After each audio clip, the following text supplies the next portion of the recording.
gentlemen, this is Jackie with Inthekeyofchange.com. I'm with the men of Hydra Melody at South by Southwest. The really tough, important question, what are some highlights, the best part of being here at South by Southwest? Oh, man. I think the best part of being here really is just the all-around experience. You don't really know anything about South by Southwest until you're actually doing it. And we were so excited to play 6 shows this year. We didn't even think about how far we were going to have to walk with our equipment, how much, how crazy it was going to be here, walking through crowds and crowds of people, blocks and blocks with all your stuff. You don't think about that stuff. But I think that's the really cool part. It's a learning experience. Every day is something new. You never know what to expect. New bands, new music, a little bit of everything. I think the highlight for us yesterday, well, so far, we played Bat Bar, and it's kind of outdoor where people on the street can hear. Huge crowd outside. It was awesome. By the time we were done, we packed the place, close to 100 people in there at like 1:30 in the afternoon. It was a really good feeling. This is our first time out here doing this on this level and having that. So that was awesome. Now you get to bitch. What's the worst part? Okay, the worst part is traffic. Parking, traffic, paying for parking, not finding parking to even pay for, and then walking your equipment through crowds of people that are dancing or drunk and just, it's kind of tough, but it's fun. I mean, it's different. I don't know why. I mean, I hate the walking and I get really tired and everything, but something about it, it's just like, this is the way it is here. Like, you're really doing it if that's how it's going. You're struggling, you're working hard, Also, to be quite honest, it's really hard to find a clean bathroom in downtown Austin during South by Southwest. Thank you for the warning. And that coming from guys, I'm really worried now. Thanks. Awesome. You guys are playing 5 shows in 4 days.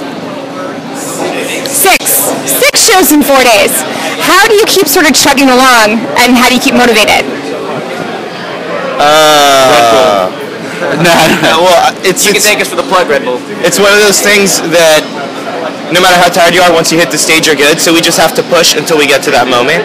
And then once you're on stage, you're having fun, you forget about it, you're having a good time. But it's definitely a matter of managing just the stress and being tired. But as long as you can push to getting on stage, then we're fine. There's really no time for it. There's really no time to be tired and think about it. You're just constantly going, doing 2 shows a day, just constantly going, and then finally when it's all over, then it sets in and you're like, oh my god, I'm exhausted. Yeah, but you don't have time to think about it. Yeah, last night it finally kind of hit all of us, and instead of going out and getting crazy like we wanted to, we just crashed, kind of just went home. So yeah, I think this is the longest and most I've sat down in like 2 days. Yeah. Well, then I'll talk slower. Just so it lasts a little bit longer for you. How do you leave an impression with so many hundreds and hundreds of bands playing? I feel like the way we do it is just to be true to ourselves. We know what we like, we know what we can do, and we're going to take that stage and we're going to make people believers. That's what we do. We have to gain fans. We have to play our music the way we want it to be played, and that's just how you do it. There's only one way that we know how, and that's how we do it. So I think one of the things we've learned at festivals and doing stuff like South by, we've done CMJ and Driven and stuff, is that as important as it is to play your music and engage fans on the stage, it's equally as important to meet those new people and the people that watch you off the stage. So engaging them with the same amount of passion and effort off the stage is really kind of what solidifies that relationship between you and people that enjoy your music, because at the end of the day, if it weren't for them, we wouldn't be here, so. Very good point. So what and when can fans expect from your new album?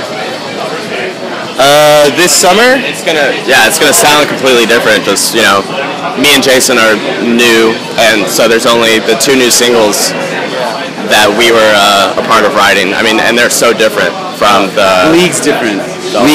But at this point, I can't really imagine it any other way. I can't imagine how we did it for so long before these guys. It's just one of those things, and I'm so excited for this new album and this new recording.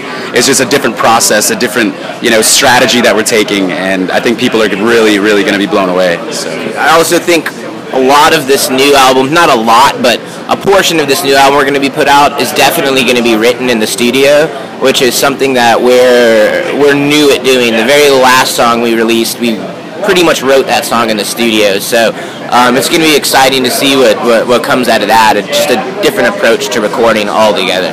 Yeah, I feel that one of the best parts since Taylor and I joined is that people and fans of Hydra Melody, old fans, didn't see it as like a rebirth, but as more like growth almost. Like the new singles are like, oh, totally is Hydra Melody, but there's been growth, and it's a change for sure. But for the 2 new singles, we feel, we were pleased, and I think we were a little more nervous than the rest to see what was going to happen to the response with the fans, but it went well. It was positive. So.